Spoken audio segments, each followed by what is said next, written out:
Subhanallah. Allah. Ya Allah. Allah.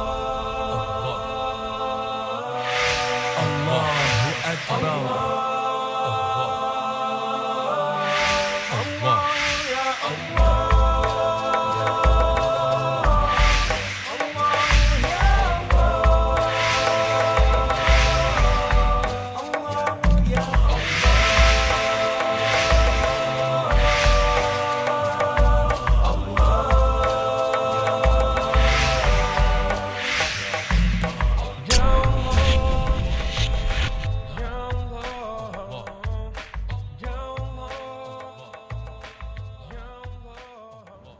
Assalamu alaikum, and welcome to the world of Islam, coming to you from Richmond, Virginia, here in the United States of America. From Denmark to China, from Australia to Argentina, from the USA to the UK, there are more than 1.5 billion Muslims in the world today. The religion of Islam is the fastest growing religion on earth. But unfortunately, the true nature of Islam is often misunderstood and misrepresented.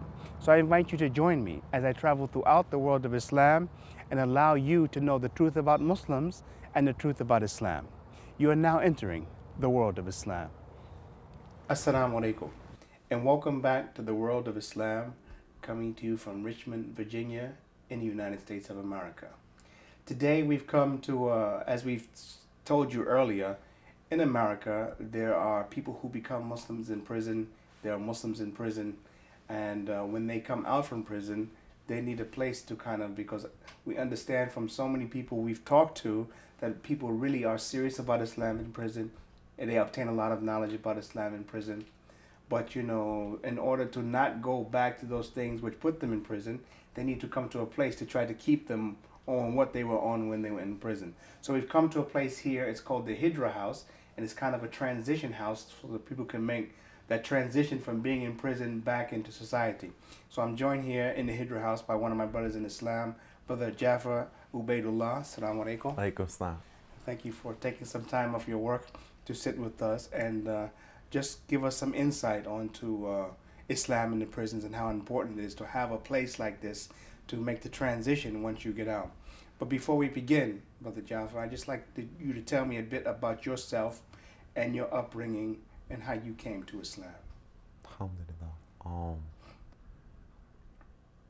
Where are you from? I'm from New York. I'm from the Bronx.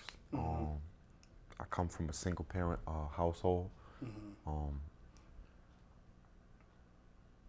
What was the community like where you were? It wasn't good neighborhoods. There were gang violence, drug dealers. When I was young, I was in a gang myself. And but let me, I just want, when I'm asking you to give me more details, it's because a lot of young people think there's something glamorous or good about being in gangs. So when I'm asking you to tell me what that life is like, it's just so as Muslims, we can advise each other and even other young people to let them know that it's not what they think it is. Alhamdulillah. Being in a gang ain't get me nothing but getting shot and going to jail. Now you got shot? A few times. But what's the gang life about? Why? It's about Hizbiyah, right? Right. In the Arabiya, the scholars, they say the one who is a partisan, he is for a group, and it is only for that group that he joins with people or allies himself or becomes enemy to someone based on this group. It is called partisanship, Hizbiyah. It is a very basic emotional thing in all people, right? That you like some stuff, you don't like others. They call it ethnocentrism, right? That you identify with one group more than another. And this is what gangs are about. They make a color for a flag, and this is what you identify with. And there are oaths and secret codes and handshakes, all stuff to make you be like more friends, more inculcated into the secret society part of it, so that we all got something to identify with, and like a story for us to build on, to inspire loyalty. But what's their business? You know, everybody needs money to live Yeah. and take care of themselves. How do So people? the How you join a business gang? Gang is not an occupation, but is what is it that they do? selling drugs, hurting people, stealing, robbing businesses, and being a drain on society in general. And in the midst of living this type of lifestyle, you know, Allah saw fit to place me where I had less freedoms and could make less choices. Right. And So doing now, from being in the gang, that led to you going to prison. yes. All right. And when you went to prison the first time, were you Muslim at that time? As a grown man, when I went to prison, yes. But I started from group homes at a young age, and this is where I learned about the Islam. I met a Muslim. And what's a group home? It is like a supervised living community for minors. It's on a smaller scale than a jail or a prison, but it's an institution that's meant to help minors curb their behavior and. So you mean somebody who got in trouble for something? Yeah. As opposed to sending them to jail, they send you to a group home. Yeah. So it's like youth incarceration. How old were you when you went to this group home? 13. I took my shahada when I was 15. And. But when you took your shahada when you were 15, I mean, what had you heard about Islam? What had you observed about Muslims that made you want to take shahada? Partially, the two Muslims that I knew. It's strange to see a person who has principles when you see a bunch of people who don't. And they were persons who had principle. And it was very strange to me. And when I asked about it, you know, they said, well, you should read this book. And it was Quran. And when I started to read, I guess because I was so young, maybe Allah Alam, he works in his own way. But the arguments that Allah puts in Quran, haven't we made this for you? Then we make you this way. Then we create you from this and this, and yet you're still prideful. And in reading them, it made sense. For the first time in my life, it was a religious book that made sense.